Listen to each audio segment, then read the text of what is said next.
My name is Grace. I am 34 years old, and I live alone in a small apartment. It is quiet here. It is mine.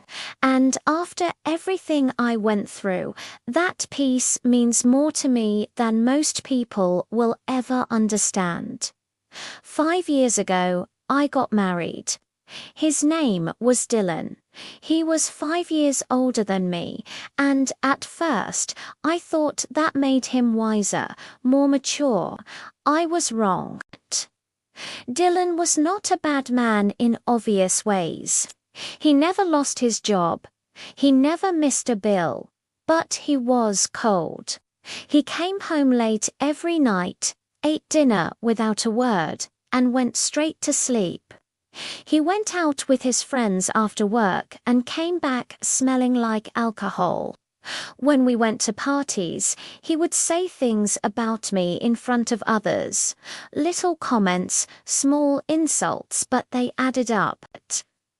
Over time, I felt invisible. I felt alone, even when he was sitting right next to me. I tried to talk to him. I tried many times. But Dylan never really listened. He would nod, pour another drink, and change the subject. The drinking got worse. The coldness got worse.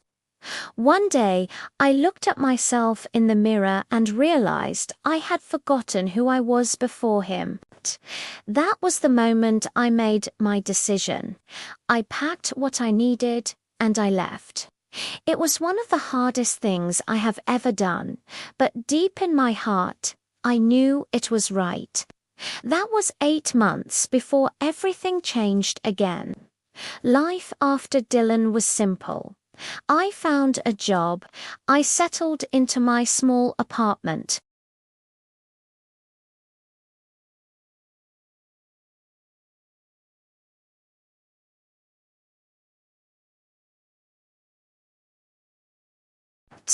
I froze. I was not expecting anyone. I walked slowly to the door and looked through the peephole. My heart stopped. Standing outside, in the dim hallway light, was Dylan. For a moment, I could not move. 8 months had passed since I last saw him. 8 months since I left, and now here he was, at my door, late on a Friday night. I opened the door just a crack, keeping my hand on the lock. "What are you doing here?" I asked. He smiled, but his eyes were flat and cold. "I miss you, Grace," he said. "Can we just talk?" I told him no. I told him to leave. But he leaned closer and said, "Just 5 minutes. Let me inside. We can fix this."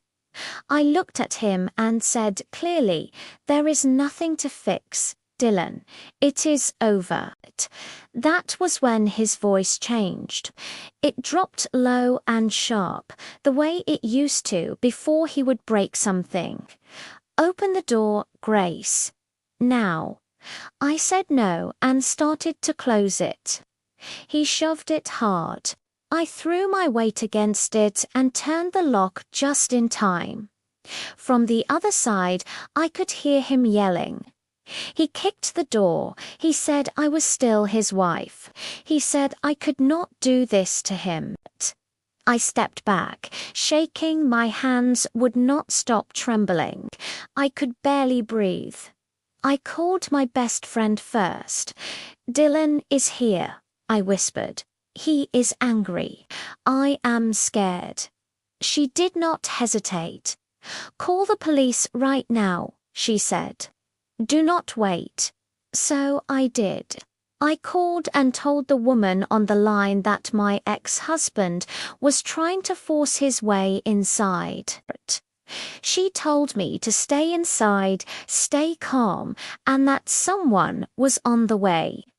I sat on the floor with my back against the wall, holding my phone with both hands. Outside, Dylan was still shouting. I could hear every word. And as I sat there in the dark, memories came flooding back, the good ones, the rare ones. His laugh when he was in a good mood, the way he used to hold my hand in the early days. But those moments felt like they belonged to a different life, a different man. The person on the other side of that door was not the man I married. He was a stranger, and he frightened me. 10 minutes later, I heard a new voice outside. Firm, calm, official. Sir, step away from the door. The police had arrived. Dylan did not go quietly, he argued. He shouted that I belonged with him, that I was his wife, that they did not understand. But the officer was clear. She said, no, you need to leave, right now, and finally, he did. I did not sleep that night. I sat with every light in the apartment, switched on, listening to every small sound. A car door, footsteps in the hallway, the wind against the window. Was he coming back? Was he waiting somewhere outside? My mind would not be still. The next morning, I changed the locks. I bought a small alarm. I called my landlord and told him what had happened. And then I sat down, took a long breath, and told myself out loud, you are safe. You are strong. You did nothing wrong.